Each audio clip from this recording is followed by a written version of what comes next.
Salam sejahtera. Reformasi ekonomi Malaysia berpotensi dicontohi negara lain. Wow, begitu gah dan hebatnya negara Malaysia ini selepas dipimpin oleh Kerajaan Perpaduan Kerajaan Madani. Dalam tempoh kira-kira sebulan lagi, pilihan raya kecil PRK Dun Nenggiri akan berlangsung.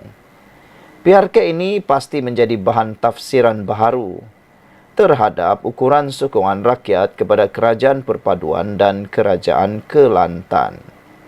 PRK yang baru berlalu adalah Dewan Undangan Negeri Sungai Bakap pada 6 Julai lalu menyaksikan calon Pakatan Harapan PH Dr. Johari Arifin tewas di tangan calon Perikatan Nasional PN Abidin Ismail.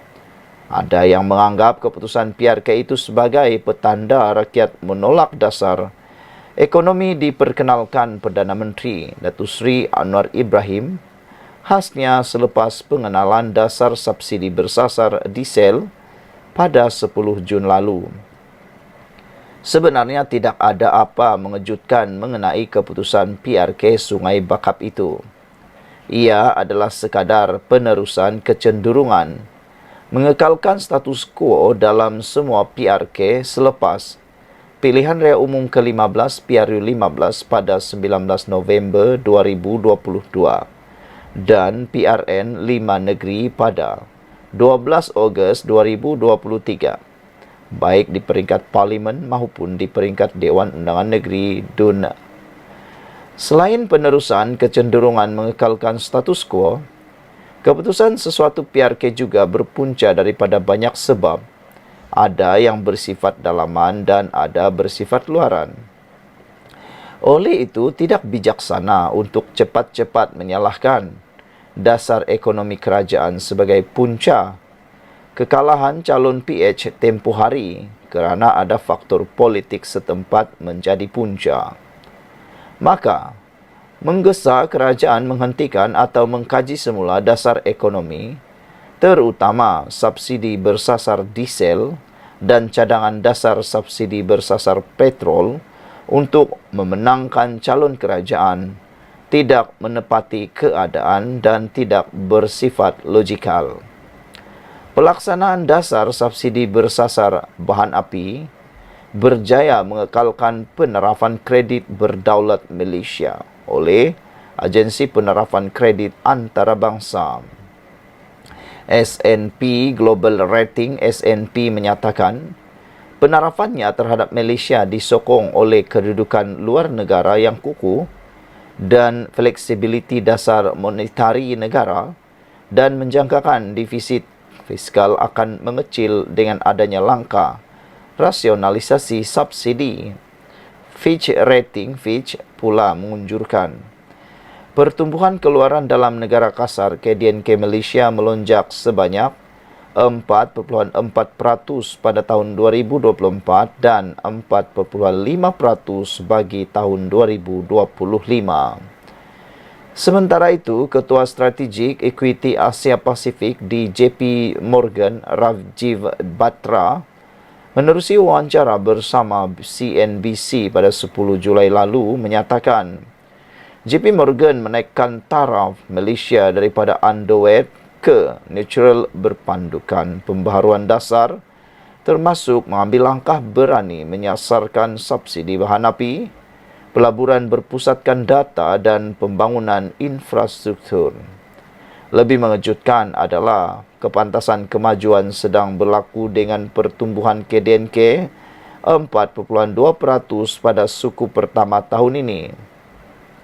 JP Morgan melihat Kerajaan Madani cakap serupa bikin dalam hampir 1,5 tahun mentadbir.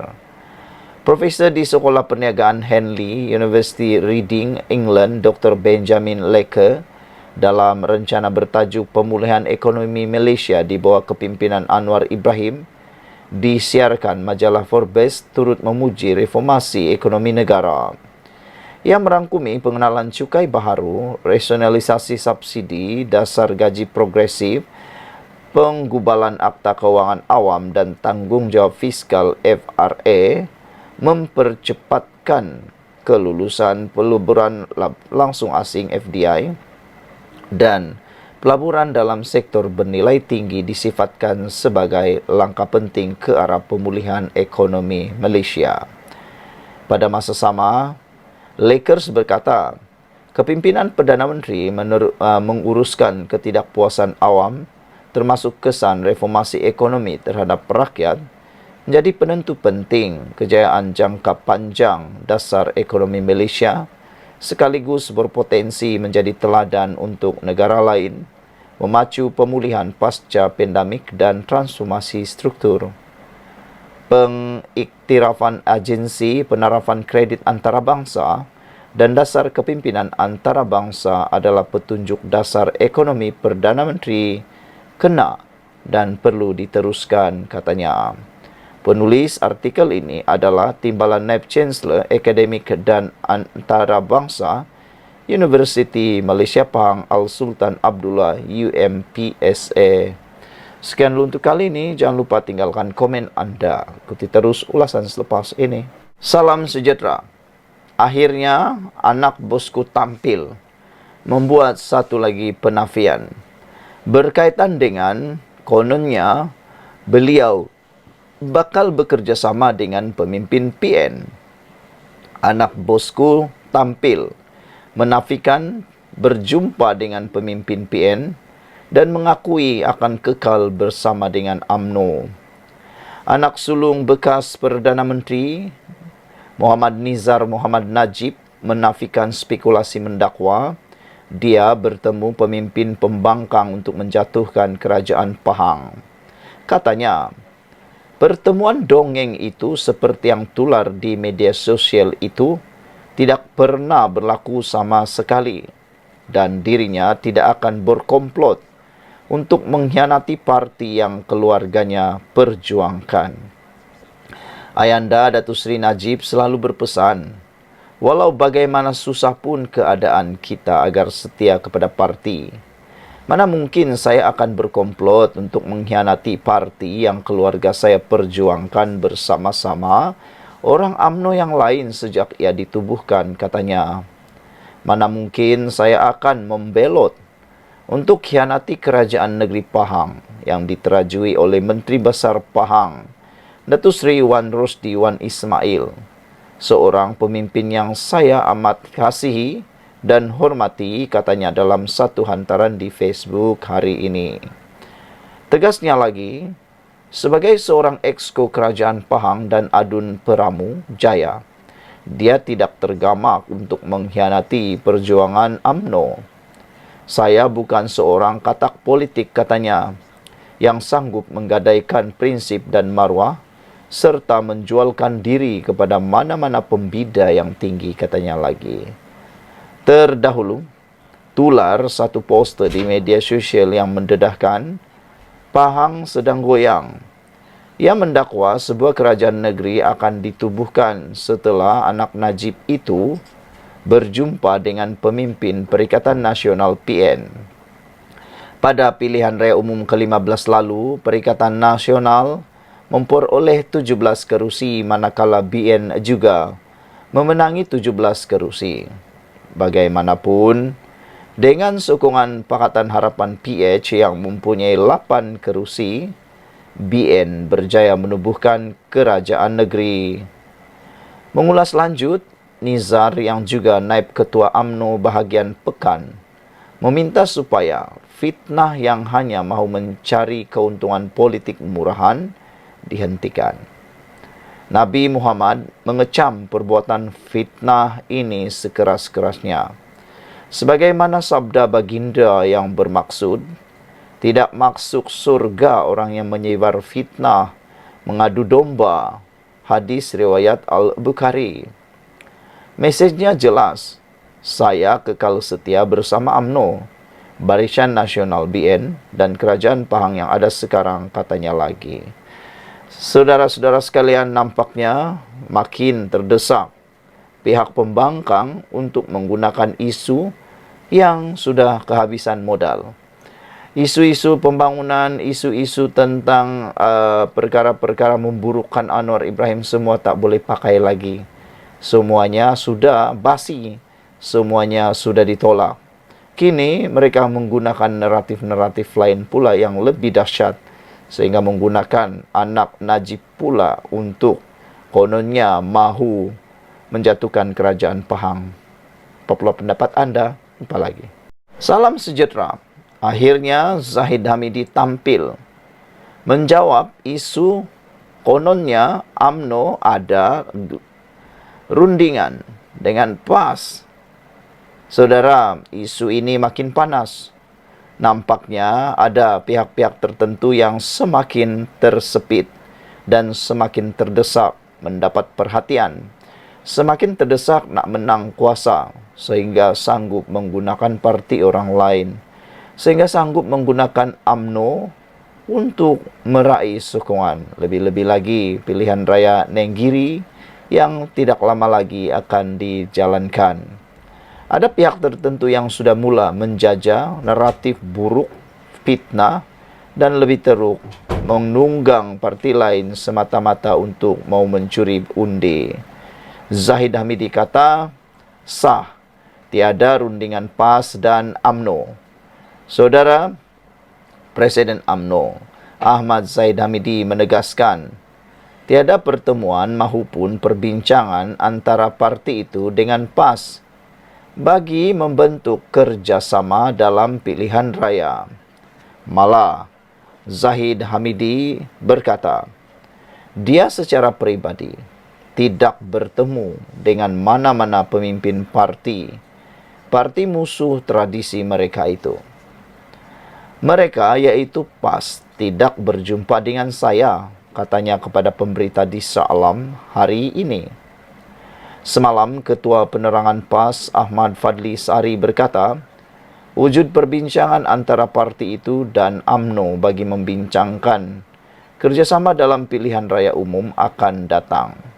Siapalah yang dimaksudkan oleh beliau ini dan apa pula naratif yang mau dijual? Dakwanya beberapa siri pertemuan tidak rasmi diadakan, membabitkan pemimpin utama kedua-dua parti yang antara lain bagi menyatukan kembali undi Melayu. Fadli mendakwa pemimpin utama UMNO itu meluahkan rasa serba salah bekerjasama dalam kerajaan yang didakwa merugikan. Dalam pertemuan itu, mereka mengharapkan agar kerjasama bersama dengan PAS dapat bersatu kembali. Cuma mereka tidak berani ingin melawan apa yang diputuskan Presiden UMNO, katanya. Wow, ada netizen kata, jangan termakan umpan hasutan daripada pemimpin PAS. Kata netizen, mereka sengaja mengadu domba, cuba melaga-lagakan, cuba menggoncang kestabilan UMNO yang kini semakin baik. Bagaimanapun, Zahid yang juga timbalan Perdana Menteri berkata, jika ada pun pertemuan, ia bukan secara rasmi. Jika ada pun pertemuan, mungkin itu pendekatan yang dibuat secara pribadi, bukan secara rasmi, katanya.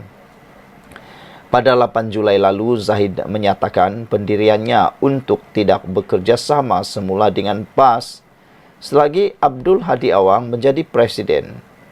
Katanya, dia berpendirian demikian susulan kerjasama sebelum ini dengan Mufakat Nasional MN dikhianati oleh PAS. Beberapa komen daripada netizen berkait isu ini. Pepel Maus kata, PAS UMNO tidak semestinya pengundi Melayu sokong dan dapat majoriti dalam PRU. Kena ingat itu. Kalaupun menang semua kerusi termasuk bersatu, baru ada 100 kerusi. Kalau Sabah Sarawak tak dokong, mustahil jadi kerajaan. Malah gabungan Mufakat Nasional memudahkan orang Melayu memilih nanti. Melayu dah tahu semua perangai UMNO dan PAS. Tak semua orang UMNO akan undi Mufakat Nasional, kata Purple Mouse. Red Pearl kata, kalau bukan Datuk Seri Zahid Hamidi, UMNO sudah berkubur. Sokong Perdana Menteri X dan Datuk Seri Zahid Hamidi dan sekat Dincirit Jana Wibawa, Amza Minyak Masak, Hedi Ponteng Parlimen dari menjadi kerajaan, kata Red Parrot. Jimmy Page kata, Lain pula, Red Parrot pula kata no Anwar no DAP sebelum PRU 15. Selepas PRU 15, UMNO kalah teruk dan ditolak rakyat.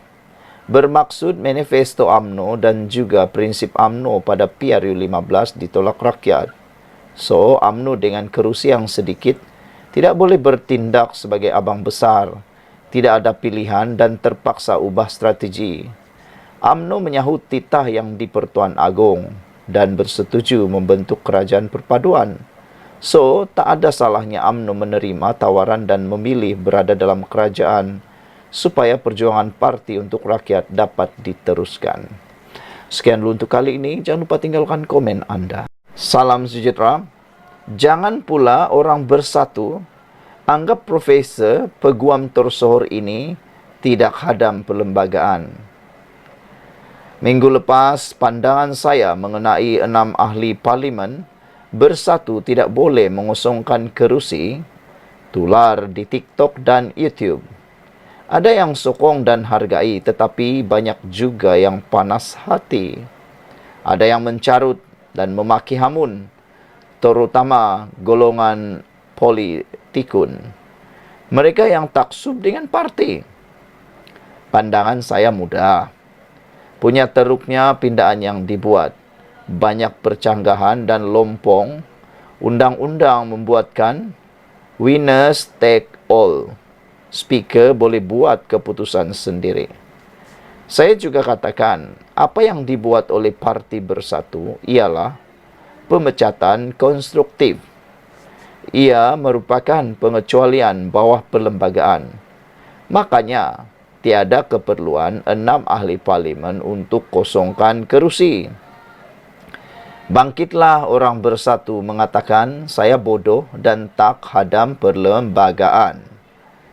Hari ini tup-tup keluar suatu pandangan daripada pakar perlembagaan negara, Profesor Dr. Syed Salim Faruqi, sama apa yang saya pernah perkatakan. Peguam kanan Hanif Katri pun berpandangan sama. Apa yang dibuat oleh speaker itu selari dengan perlembagaan.